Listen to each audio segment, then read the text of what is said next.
Ma, Ano na naman? pinapatawag ka sa school namin, ma. May gagawin ba ko, Junjun? Ano na naman ba yan? Di ko alam, ma. Bad news daw eh. Bad news na nga, Junjun! Wala nang katapusan niya patawag-patawag sa kanya sa school na yan! Ma, Alika, dalihan mo!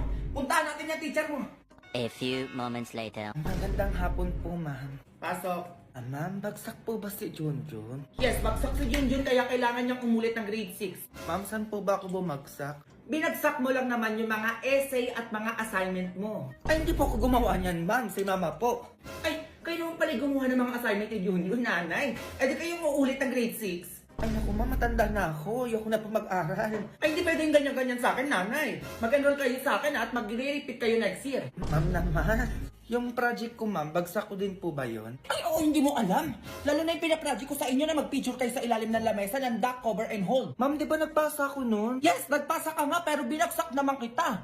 Dahil ang eksi-eksi